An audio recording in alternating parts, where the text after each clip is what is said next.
we're going to start by opening up to our yellow divider in our notebook, and we're going to start topic 5 today. Topic 5 is still working with two-step equations, but we're going to title it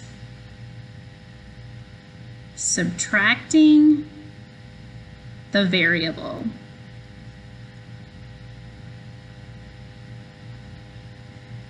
Subtracting the variable. So whenever you are subtracting your variable, it's kind of like there's a hidden second step there. And then you're going to flip your notebook to the next page. So it will be after our different ways we did of solving two-step equations. So SE3 and SE4. I'm going to flip to the back of where I took my notes on SE4. In the back of the do and undo method. So this is SE topic 5, and this is still two-step equations. I did not put that part on our tab because it would take up too much space, but this is still solving two-step equations, but this is going to involve subtracting the variable.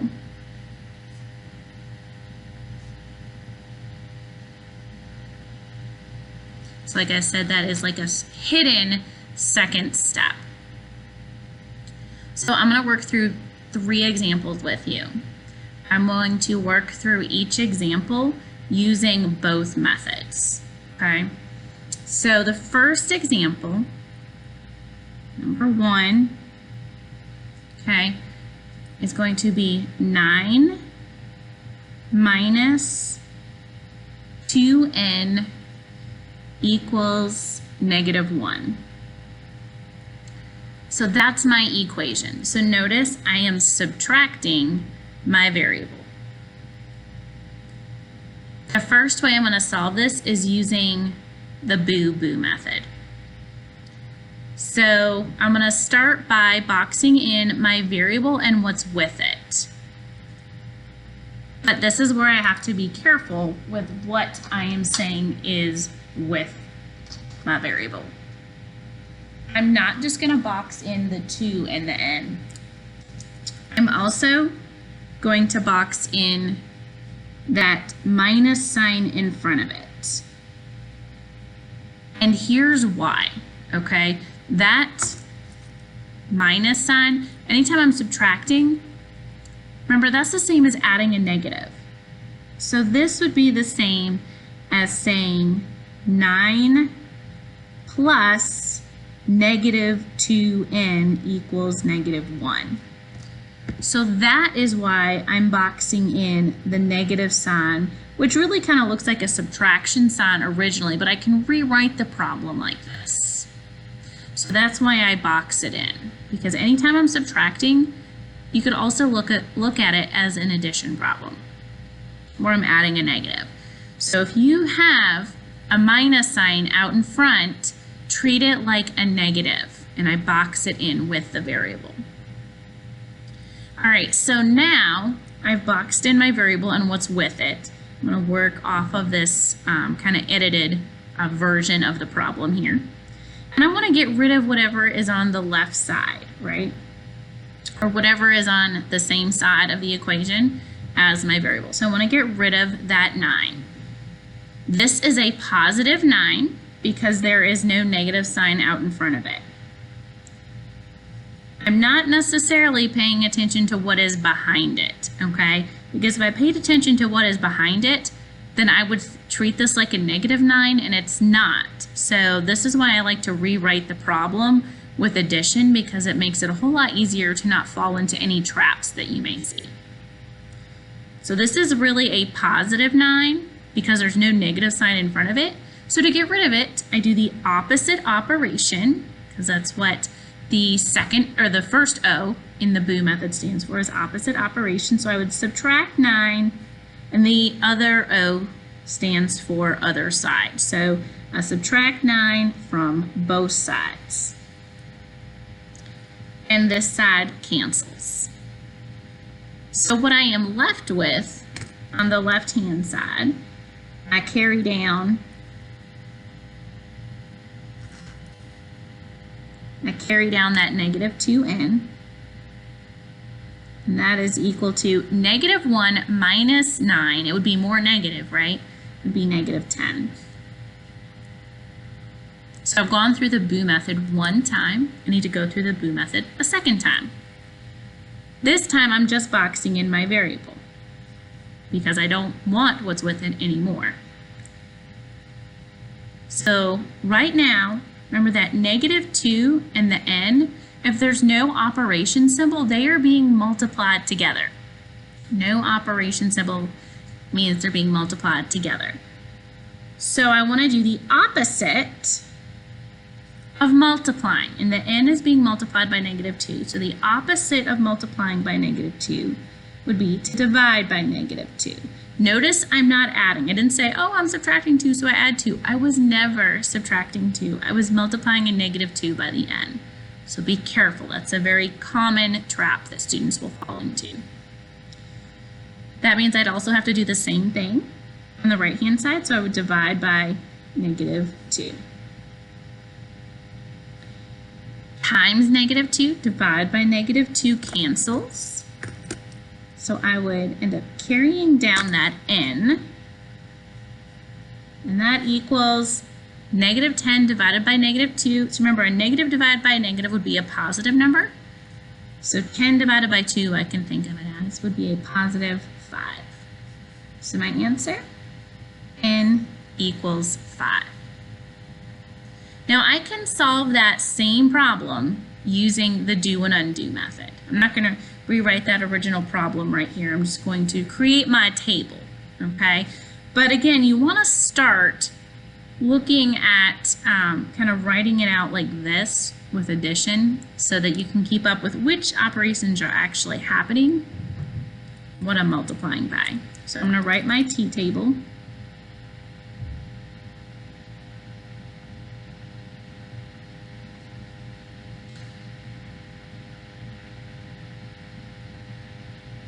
So my variable that I was working with was n, and I'm going to set that equal to whatever my answer ends up being.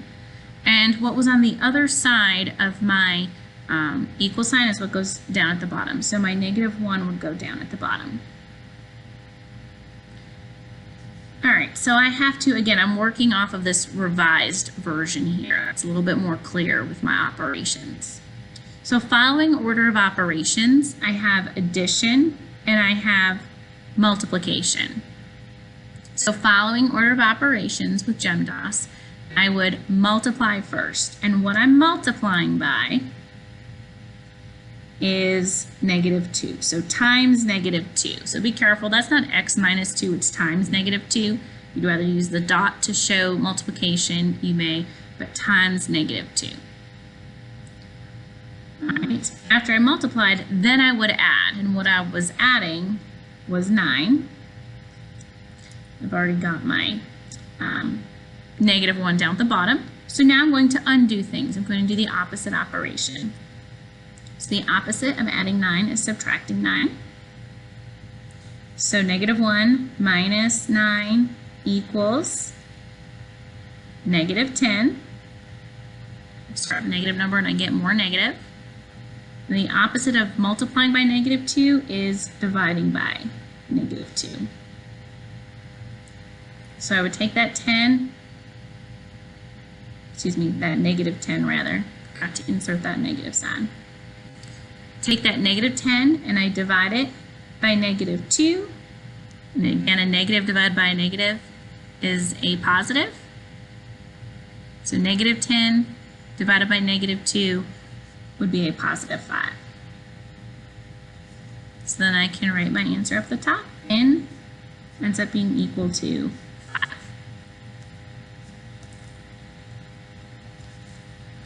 So I'm basically, when I do the do and undo method, it's like I'm working down the right-hand side of that equal sign. I started with negative 1. I subtracted 9 to get negative 10. I then divided that by negative 2, and it gives me 5. So I'm doing the same steps, I'm just writing it a little bit differently.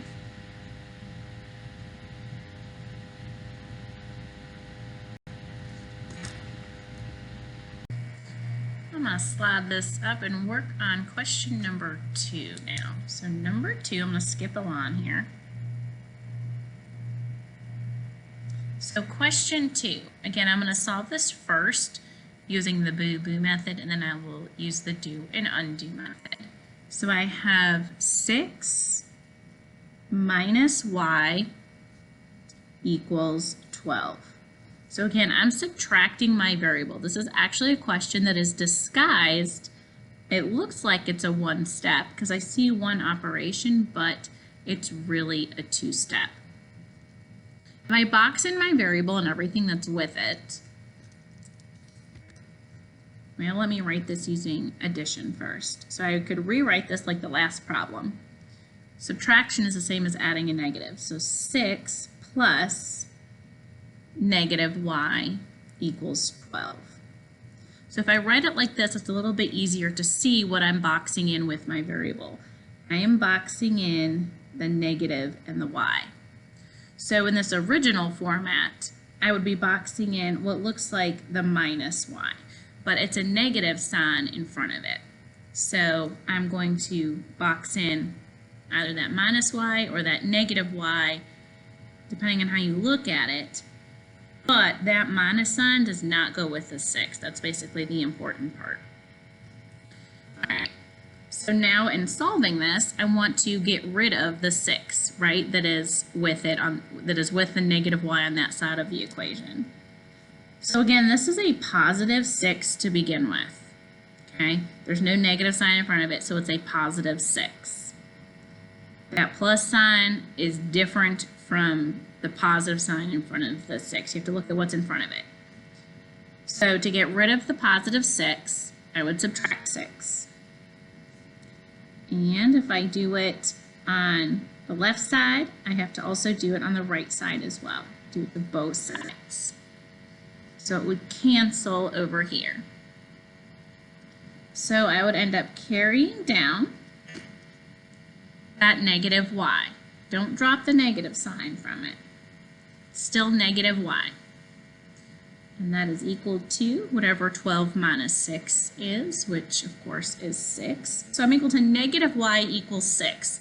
Now be careful. Y is not equal to 6. Negative y is equal to 6.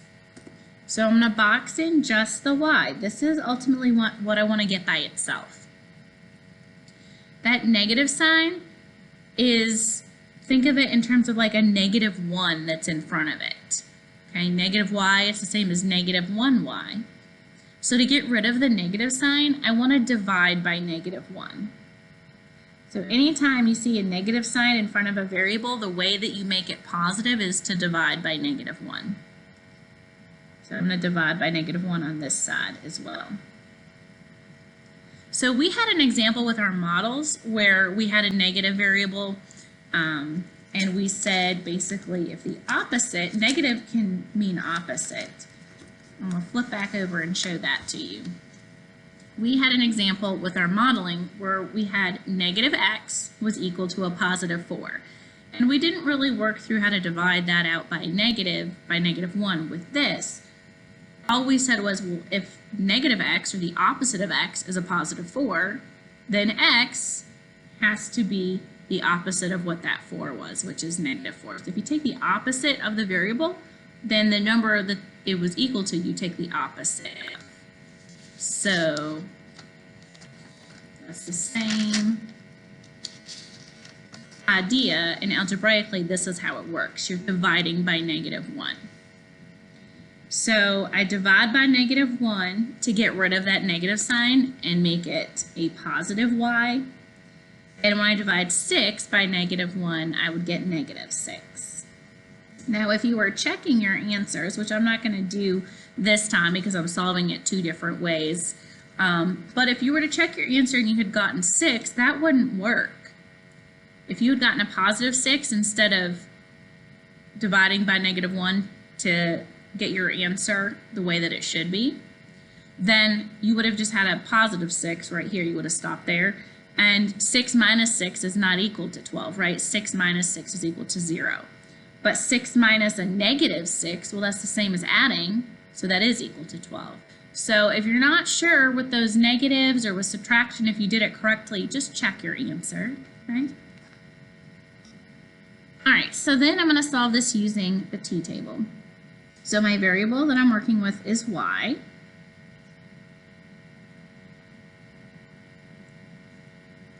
And it is going to end up being equal to 12, so that will go down at the bottom. All right, so now I follow, and I'm going to, again, use this version of it so I can really see what's happening to the y and really see that there's two steps here. So I'm going to use this version here where I'm adding a negative. So the y originally would be multiplied by -1 in order to make it negative. So times -1. Again, that's not x minus 1, it's times -1. Once I make that y negative, then I'm adding 6 to it. So plus 6. So the only thing you have to be careful of is really, it's probably harder to see that there's that extra step when you're subtracting a variable when you use the t-table. It's probably a little bit easier to spot when you're doing the boo-boo method, so just be careful if you're using the table. All right, so then I'm going to do the opposite operation. So the opposite of adding 16 would, sorry, 6, not 16. The opposite of adding 6 would be subtracting 6.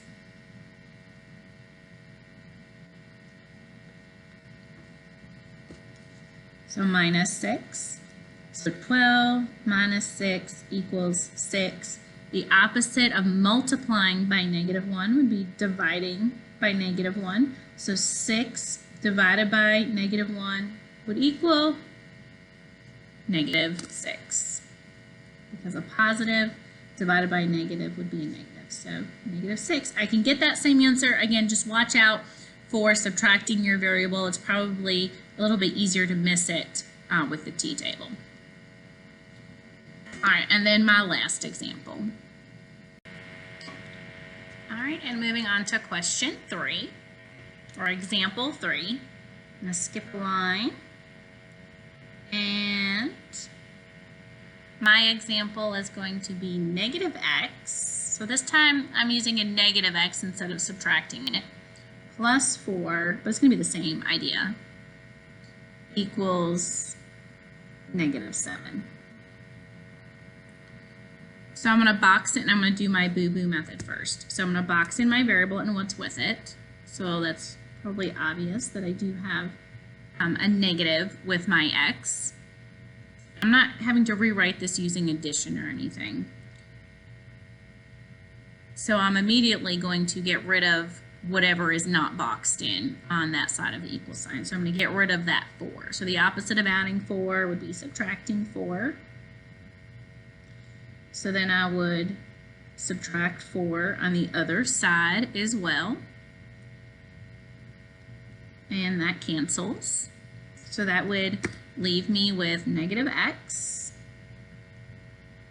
being equal to, so -7 minus 4, it would become more negative, right? So that would be -11. So I have -x is equal to -11. So again, I'm not solving for -x, I'm solving for x. So I have to figure out how to turn this just into an x. So I'm going to box in my variable.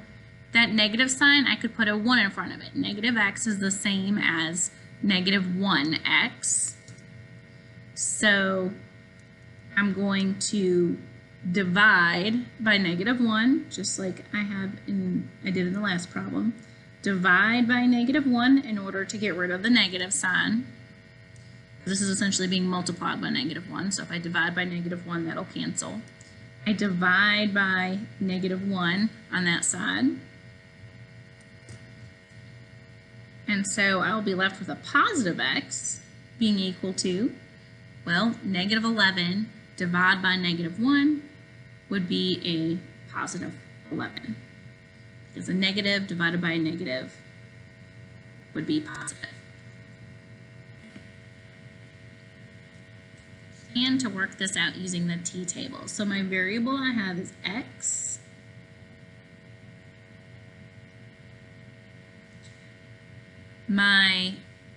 what I have to pay attention to with my operations. Oh, I'm going to write down at the bottom first what it ends up equaling, which was -7. So I have to be careful again with my operations because this is a negative x. That x is originally being multiplied by a -1, so times -1 to make that x negative. And then I'm adding 4. So to undo it, I would do the opposite. I would subtract 4.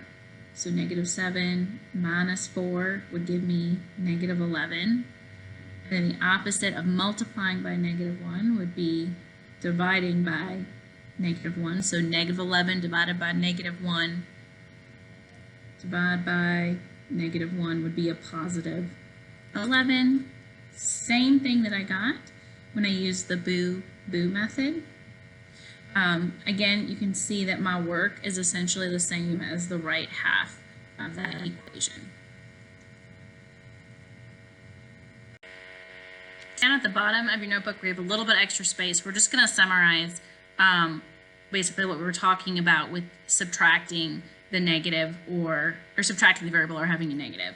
So we're going to skip a couple lines and write note so it gets our attention, okay? Negative x is the same as negative 1x. That is always the case. Negative x is always equal to negative 1x. So if you're trying to figure out basically what the coefficient is to get the x by itself, it's a -1, which is being multiplied. And negative x can also mean plus -1x if you are for subtraction. So like if you're subtracting, and it doesn't have to be a -1, you could have -2x. That's the same as adding -2x. So notice a negative x, I can always put the 1 in front of it to make it -1x. And if I'm subtracting in the problem, I can make it so that I'm adding a negative. So subtraction is the same as adding a negative. So there's a couple of concepts that you want to keep in mind when you're dealing with some of these trickier equations to solve.